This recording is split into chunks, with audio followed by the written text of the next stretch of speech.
Today we are going to discuss on used to. Used to का मतलब क्या होता है,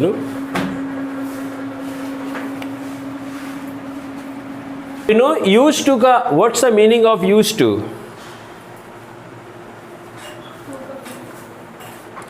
used to का मतलब है, वैसे तो इसका मतलब एक ये भी होता है किसी चीज़ के आदी हो जाना। जैसे आपने कहा I am used to sleeping, I am used to wasting my time, I am used to gossiping. Gossip करने की आदत है ना। और एक होता है यूज्ड टू का मतलब है कोई काम हम पहले करते थे। जैसे आपने कहा I used to waste my time, I used to waste my time, now I got awareness, now I got alertness, now I am not wasting my time। समझ में आया? तो देखो, एक तो ये है, का मीनिंग लिख लेते हैं।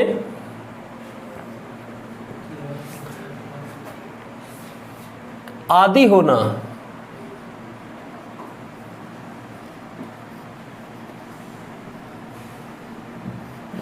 राइट। और दूसरा इसका एक मीनिंग ये है, कोई काम हम पहले करते थे,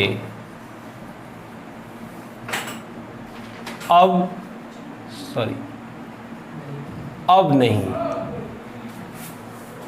गॉट इट?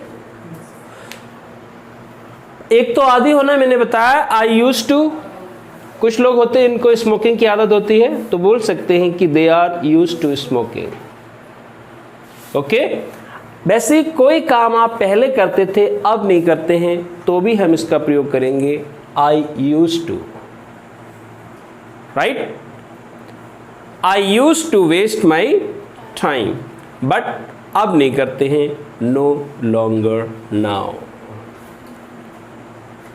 ओके, तो पहले हम इसको यूज कैसे करते हैं, ठीक है ना, राइट।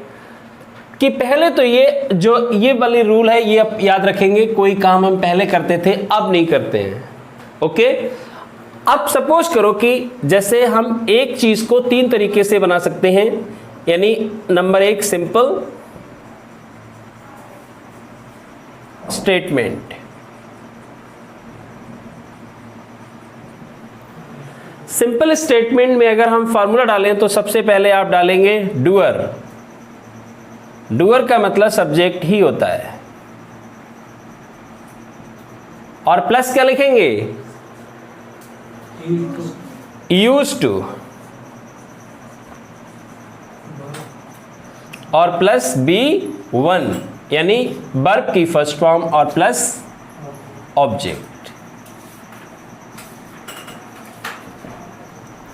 अब आपने कहा कि मैं पहले अपना समय बर्बाद किया करता था, लिख लो, मैं पहले अपना समय बर्बाद किया करता था।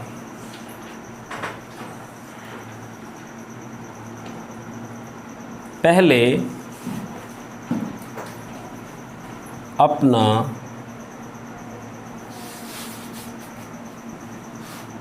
समय बर्बाद किया करता था। ठीक है ना, मैं पहले अपना समय बर्बाद किया करता था। तो सबसे पहले आप क्या लिखेंगे, आई, और फिर क्या लिखेंगे, यही रूल लगा दीजिए, use to waste my time. I use to waste my time, मैं पहले अपना समय बर्बाद किया करता था। ओके, अगर मान लीजिए एक और सेंटेंस हम लिखें, दोस्त पहले बहुत पढ़ाई किया करता था।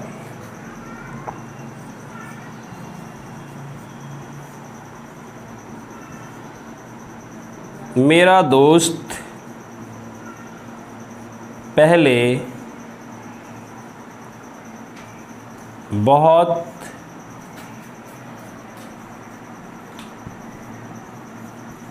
पढ़ाई किया करता था। बताओ भाई, how will you complete this sentence, कैसे बनाएंगे? तो सबसे पहले लाएंगे माई फ्रेंड।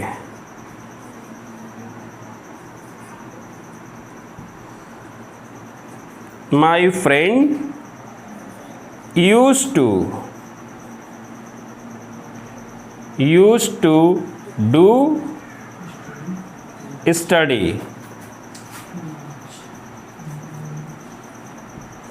राइट। देखिए, my friend used to do study, मेरा दोस्त पहले बहुत पढ़ाई किया करता था। इसमें पहले की जो इंग्लिश होती है वो यूज्ड टू में ही आ जाती है। My friend used to do study, ठीक है ना? Got it? समझ में आ गया? और ये जो बहुत है, इसकी अगर लगाना चाहो तो लगा सकते हो more, right. My friend use to do study, और जो बहुत है इसकी इंग्लिश लगा सकते हो मोर। टू मच इस सेंस में नहीं करोगे, यहां पे मोर ही लगाओगे, ठीक है ना? अंडरस्टूड? समझ में आ गया ये वाला? अब इसी का देखिए,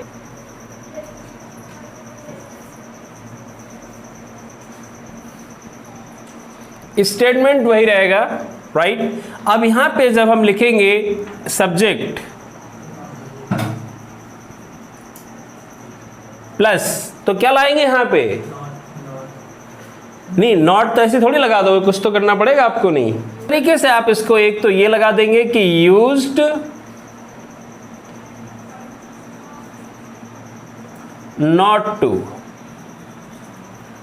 एक तो लगा देंगे subject plus use not to, और एक अगर इसको हमें लगाना है तो इस तरीके से इसमें लगा सकते हैं कि डिड नॉट।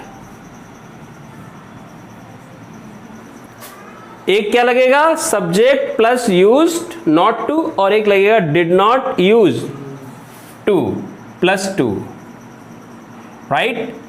बाकी दोनों में वही रहेगा, वर्ब की फर्स्ट फॉर्म और प्लस ऑब्जेक्ट।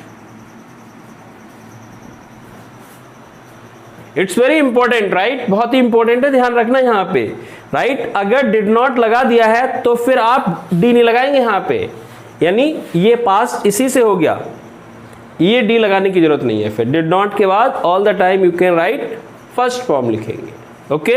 अब लिखिए, लिखो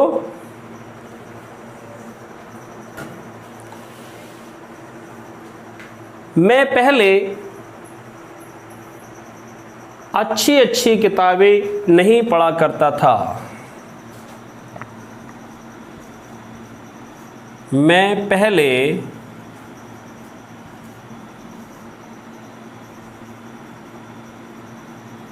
अच्छी अच्छी किताबें नहीं पढ़ा करता था।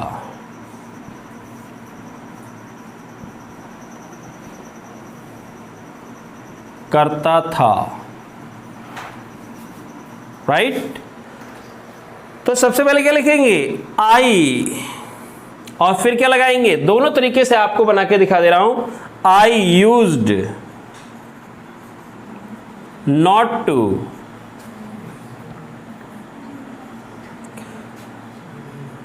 Read good books, good books. और अगला सेंटेंस अगर हम इससे बनाना चाहें, then we can complete I did not use to. अब रीड की जगह हम एक और अच्छा वर्ड लिख सकते हैं। क्या लिख सकते हैं? What we can write down? We can write go through.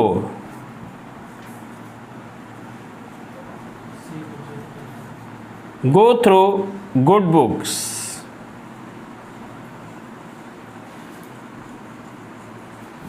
Right?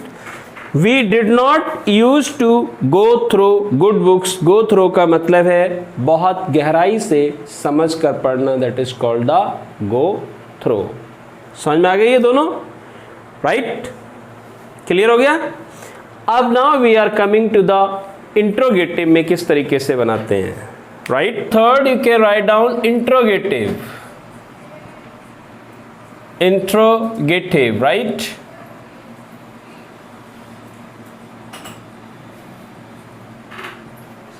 Used not to रह जाएगा, right?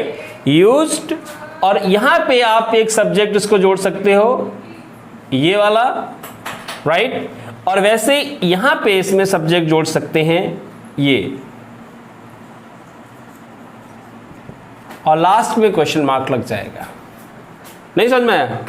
यानी जहां पे नॉट लगा हुआ है उससे पहले आप सब्जेक्ट लिख देंगे. ये हेल्पिंग वर्ब है, ये हेल्पिंग वर्ब है. हेल्पिंग वर्ब से पहले, बाद और नॉट से पहले यू कैन पुट सब्जेक्ट. ठीक है, बीच में सब्जेक्ट रख देंगे. जैसे लिखिए सेंटेंस, क्या आप पहले यूं ही जिंदगी जिया करते थे? क्या आप पहले यूं ही जिंदगी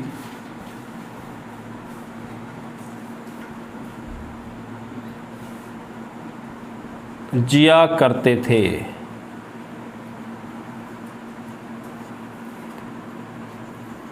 सॉरी,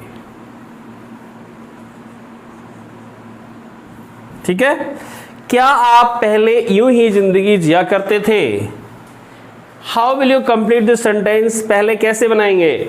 तो इस रूल से और इस रूल से, दोनों तरीके से आप इस सेंटेंस को बना सकते हैं. राइट? कैसे? First of all you can write down used to. Used, और फिर क्या लिखेंगे? Used you to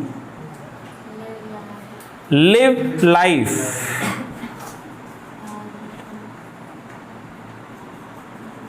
live life, यूं ही की क्या लगाएंगे? यूं ही को इंग्लिश में क्या कहते हैं? यूं ही को इंग्लिश में कहते हैं जस्ट लाइक दैट. तो यूज्ड यू, राइट? यहां पे जरूरी नहीं कि नॉट लगा हो, राइट? यहां पे नॉट का कोई वो नहीं. अगर नॉट दिया है तो रूल आएगा यहां पे इस तरीके से. ठीक है ना? मतलब नॉट कोई कंपलसरी नहीं है कि इंट्रोगेटिव में नॉट होगा ही लिखा हुआ. तो आप क्या लिखेंगे? Used you to live life, और यूं ही की क्या बताई मैंने? Just like that. क्लियर? अब सेम, अगर if you want to complete this sentence with this rule, इस रूल से बनाना चाहते हैं, तो सबसे पहले क्या लाएंगे? First of all you can bring did, और फिर क्या लाएंगे? You. Did you, right? Did you use, use भी तो लगाना है. Use to live life, right? Just like that.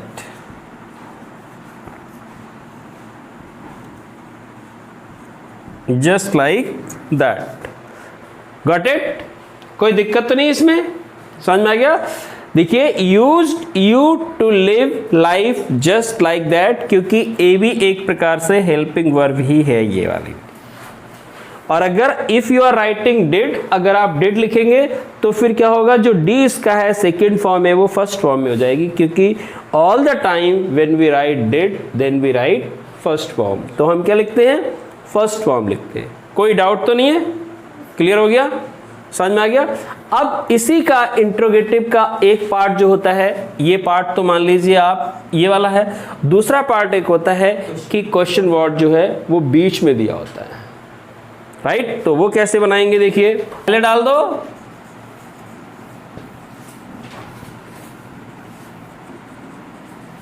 Plus या तो यूज्ड टू लगा दीजिए, यूज्ड, और या फिर डिड लगा दीजिए, राइट, प्लस सब्जेक्ट और उसके बाद टू, और अगर डिड लगा है इसमें तो यहां पे आप यूज और लिख देंगे, राइट, फिर टू लगेगा इस तरीके से, और प्लस B1 और प्लस ऑब्जेक्ट। ठीक है, लिखिए आप अपना समय पहले बर्बाद क्यों किया करते थे? आप अपना समय पहले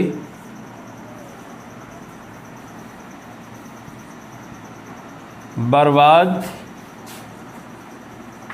क्यों किया करते थे? राइट, आप अपना समय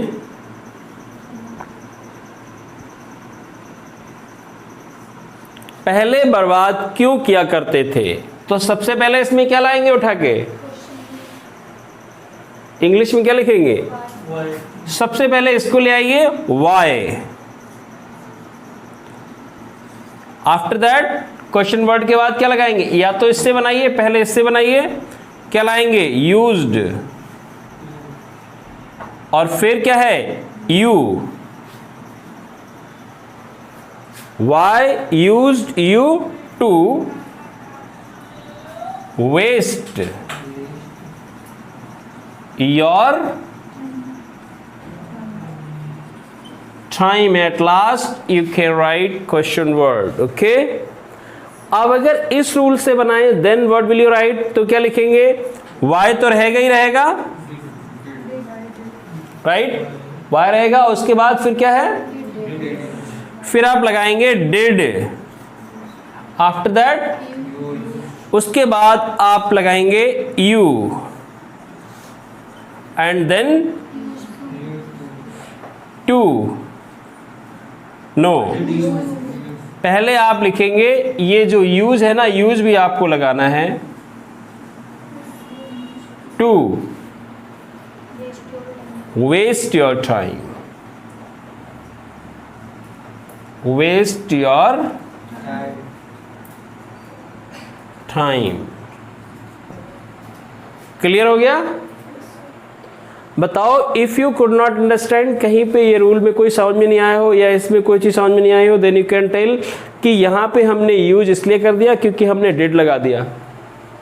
we have put already did over here, और डिड भी पास्ट का होता है, तो दो पास्ट नहीं लगा सकते, यानी जब यहां पे आ जाता है after that you can't right second form, you can right only, क्या लिखेंगे?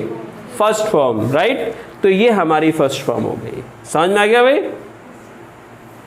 ओके, तो चलिए ये वाला आप पूरा नोट कर लीजिए।